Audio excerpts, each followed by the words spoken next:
बारामतीत निराडावा कालवा फुटला, अनेकांच्या घरात शिरलं पाणी, शेतीचंही मोठ्या प्रमाणात नुकसान.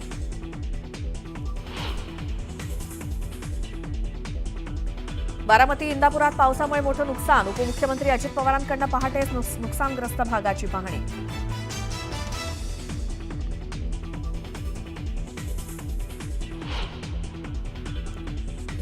चिपळूणमध्ये नदीपात्रात अडकलेल्या 3 जणांची सुखरूप सुटका, मासेमारीसाठी नदीत गेले होते 3 जण.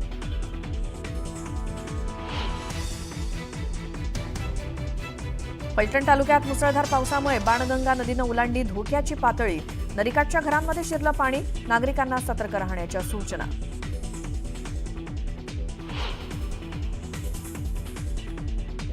सोलापूर आणि सांगलीतही मुसळधार पाऊस, चंद्रभागा नदीची पाणी पातळी वाढल्यानं ब्रिटिशकालीन पूल पाण्याखाली, तर कृष्णा आणि वारणा नदीच्या पाणी पातळीत वाढ.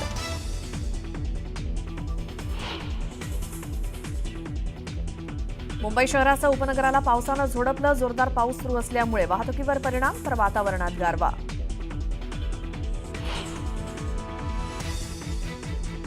मुंबई शहर आणि उपनगरात सुरू असलेल्या पावसाचा लोकल सेवेला फटका, मध्य रेल्वेची वाहतूक 20 मिनिटं, तर पश्चिम रेल्वेची वाहतूक 10 मिनिटं उशिरानं.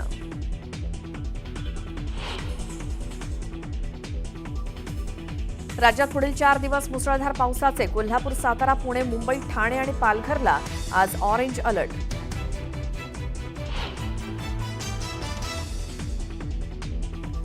संकेतस्थळावर आलेल्या तांत्रिक अडचणीमुळे लांबलेली 11वी ऑनलाईन प्रवेश प्रक्रिया अखेर आजपासून सुरू, नाव नोंदणीचा महाविद्यालय पसंतीक्रम भरण्याची सुविधा उपलब्ध होणार.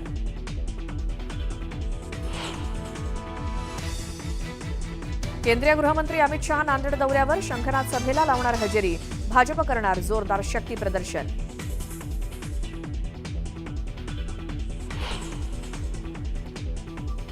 युट्यूबर ज्योती मल्होत्राला आज पुन्हा कोर्टात हजर करणार, रिमांड संपत असल्यामुळे तिसऱ्यांदा कोर्टात हजर करणार.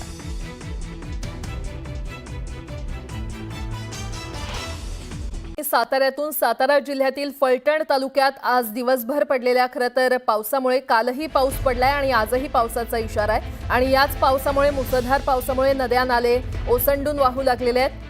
बाणगंगा नदीनं पूररेषा ओलांडल्यानं नदीलगत असणाऱ्या घरांमध्ये पाणी शिरल्याच्या घटना देखील घडल्यात आणि यावेळी फलटणचे आमदार सचिन पाटील यांनी देखील ज्या ज्या भागात पूर परिस्थिती निर्माण झाली आहे त्या ठिकाणी जाऊन स्वतः पाहणी केलेली आहे. फलटण तालुक्यामध्ये मुसळधार पाऊस सुरू आहे आणि या पावसामुळे फलटण तालुक्यातील वेगवेगळ्या 24 ठिकाणी पुलावरून पाणी वाहू लागलेलं आहे, तर सतर्क राहण्याचे जिल्हा प्रशासनानं आदेश दिलेले आहेत. यामधील एक पूल पूर्णपणे वाहतुकीसाठी बंद करण्यात आलेला आहे. यावेळी सातारा जिल्हा प्रशासनानं सतर्क राहण्याचे आदेश नागरिकांना दिले. साताऱ्याच्या फलटणमध्ये मुसळधार पाऊस कोसळताना पाहायला मिळतोय. या पावसामुळे फलटण तालुक्यातील वेगवेगळ्या 24 ठिकाणी पुलावरून पाणी वाहू लागलेलं आहे. सतर्क राहण्याचे जिल्हा प्रशासनाकडून सध्या आदेश देण्यात आलेले आहेत. साताऱ्यातली काही दृश्य आपण पाहतोय. पावसामुळे नदी नाले तुडुंब भरून वाहत आहेत आणि नदीकाठच्या घरांमध्ये पाणी शिरलेलं आहे.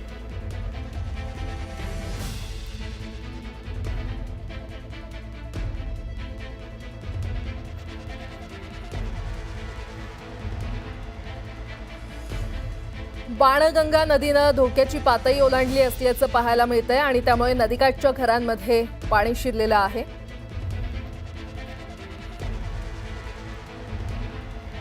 आणि आता बातमी रायगडमधून. रायगड जिल्ह्यामध्ये अनेक ठिकाणी पावसाच्या सरी कोसळत आहेत.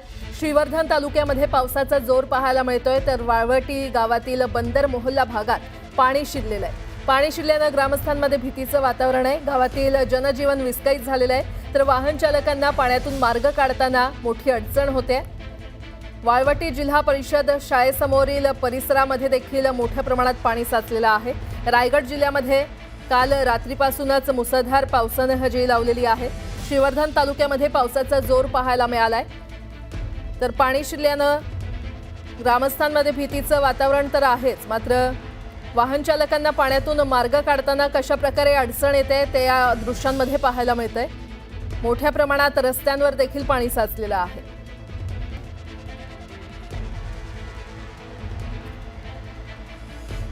रायगडमध्ये कालपासून मुसळधार पावसानं हजेरी लावलेली आहे. अनेक ठिकाणी पावसाच्या सरी बरसत आहेत. श्रीवर्धन तालुक्याला देखील पावसानं झोडपून काढलेलं आहे। श्रीवर्धन तालुक्यातल्या वाळवटी गावात बंदर मोहल्ला भागात मोठ्या प्रमाणात पाणी शिरलेलं आहे आणि पाणी शिरल्यानं ग्रामस्थांमध्ये भीतीचं वातावरण आहे। त्यामुळे गावातील जनजीवन विस्कळीत झालेलं आहे आणि वाहन चालकांना पाण्यातून मार्ग काढावा लागतोय। मात्र पाण्यातून मार्ग काढताना कशा प्रकारे अडचणी येत आहेत ते या दृश्यांमध्ये पाहायला मिळते। रस्त्यावर मोठ्या प्रमाणात पाणी साचलेलं आहे। वाळवटी जिल्हा परिषद शाळेसमोरील परिसरात देखील मोठ्या प्रमाणात पाणी साचलेलं आहे। श्रीवर्धनला पावसानं एक प्रकारे झोडपून काढलंय। रायगड जिल्ह्यामध्ये काल पासूनच मुसळधार पाऊस कोसळतोय आणि या संदर्भात अधिक माहिती देत आहेत आमचे प्रतिनिधी दिनेश पिसाट आपल्यासोबत जोडले गेलेले आहेत। दिनेश, रायगड जिल्ह्यात सध्या पावसाने जोर धरलेला आहे। अनेक भागामध्ये पावसाच्या सरी बरसत आहेत आणि जिल्ह्यामध्ये पावसाने जोर पकडला असल्याने सकल भागात बऱ्याच ठिकाणी पाणी साचत आहे। मात्र या पावसात जो मे महिन्यामध्ये पाऊस चालू झालेला आहे यामुळे काहीसा नागरिकांना दिलासा मिळालेला आहे। मात्र हा जो पाऊस आहे हा आत्ता सध्या तुम्ही पाहिलं तर मान्सून दाखल झालेला पाऊस पडायला सुरुवात झाली असं हवामान खात्याने सांगितलेलं आहे। त्यामुळे बऱ्याच ठिकाणी नागरिकांना या पावसामुळे किंवा शेतीच्या कामांना शेतीपूरक कामांना आता सुरुवात झालेली पाहायला मिळत आहे।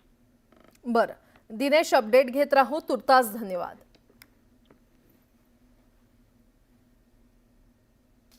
रायगडमधली ही काही दृश्य, श्रीवर्धनला पावसानं झोडपून काढलंय। अनेक ठिकाणी मोठ्या प्रमाणात पाणी साचलेलं आहे आणि त्यामुळे नागरिकांचं जनजीवन विस्कळीत झालंय।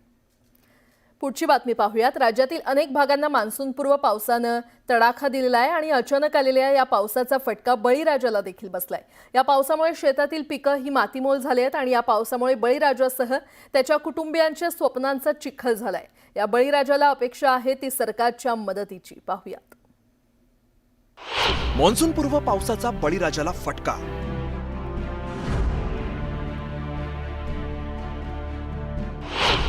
हातातोंडाशी आलेला घास हिरावला। बळीराजाच्या स्वप्नांचा चिखल।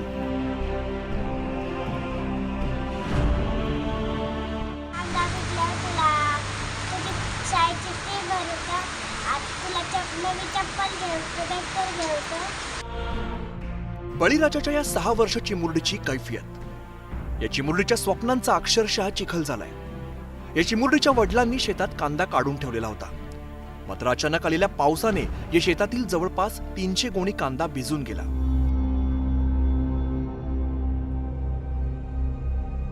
एखाद दुसरी गोणी तरी चांगला कांदा सापडेल यासाठी भर पावसात दरेकर कुटुंबातील 6 वर्षे चिमुकली आपल्या कुटुंबियांसोबत कांदे गोळा करायला शेतावरती आली।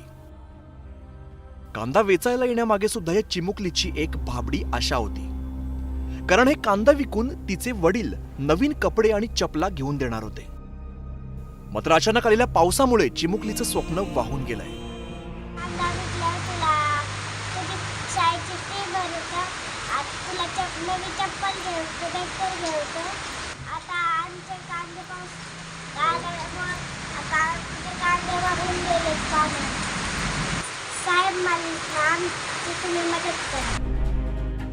बीडच्या आष्टीमधील शेतकरी महेश दरेकर यांनी मोठ्या कष्टाने कांद्याचं पीक घेतलंय।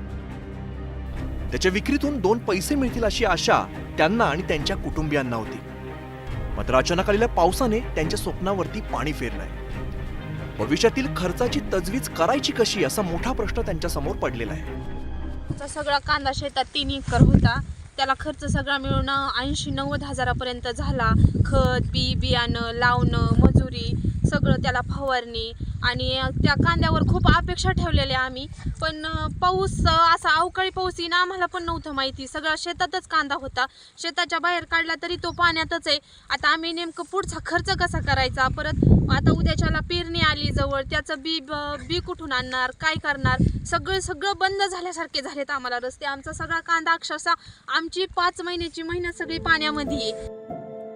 बीडच्या आष्टीमधील या शेतकऱ्यांची ही व्यथा नाही, तर मान्सूनपूर्वी पावसाचा राज्यातील अनेक भागांना फटका बसलाय आणि हातातोंडाशी आलेलं पीक वाया गेलंय।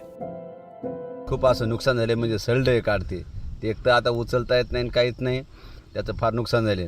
आणि शेंगा या अगोदरच भाव कमी आहे, एक मजूर भेटणं तर, आणि इकून तिकून काढला त्याच्या खाली पाणून गेलं, त्याच्यामुळे त्याचं जे काळ्या पडल्या शेंगा, आणि शेंगा काळ्या पडल्यामुळं त्याचं जे भाव आहे त्याला तर काही विचारणार नाही कोणी। आणि पहिलं असतं भाव कमी आहे. शेती हा बेभरवशाचा व्यवसाय. कधी आसमानी तर कधी सुलतानी संकटाचा बळीराजाला सामना करावा लागतोय. या बळीराजाचे डोळे लागलेत ते सरकारच्या मदतीकडे. केवळ शाब्दिक आश्वासनं नको तर सरकारी मदतीच्या हाताची अपेक्षा या बळीराजाला आणि त्यांच्या कुटुंबियांना आहे. सुरेश जाधवसह ब्युरो रिपोर्ट, न्यूज 18 लोकमत. आणि आता एक मोठी बातमी. बदलापूर शहरातून वाहणाऱ्या उल्हास नदीच्या पाणी पातळीत पावसामुळे वाढ झालेली आहे. रात्रीपासून बदलापूर आणि ग्रामीण भागात जोरदार पाऊस सुरू आहे आणि त्यामुळे उल्हास नदीच्या पाणी पातळीमध्ये वाढ झाली आहे. दरम्यान बदलापूर पालिकेचं आपत्ती व्यवस्थापन विभाग सज्ज झालं असून प्रशासन सध्या अलर्ट मोडवर आहे. बदलापूरला देखील पावसानं झोडपून काढलेलं आहे.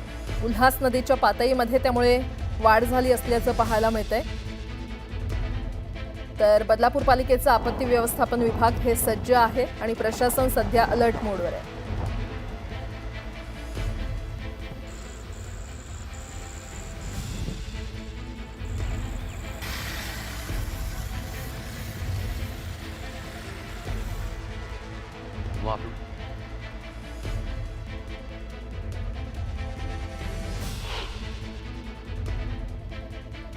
बदलापूर आणि परिसरात मुसळधार दाखल झाल्यानंतर राज्याच्या विविध भागामध्ये कुठे जोरदार पाऊस पडतोय तर कुठे कमी पाऊस पडतोय. सध्या आपण बदलापूर शहरातून वाहणारी जी उल्हास नदी आहे त्या उल्हास नदीच्या परिसरामध्ये आहोत.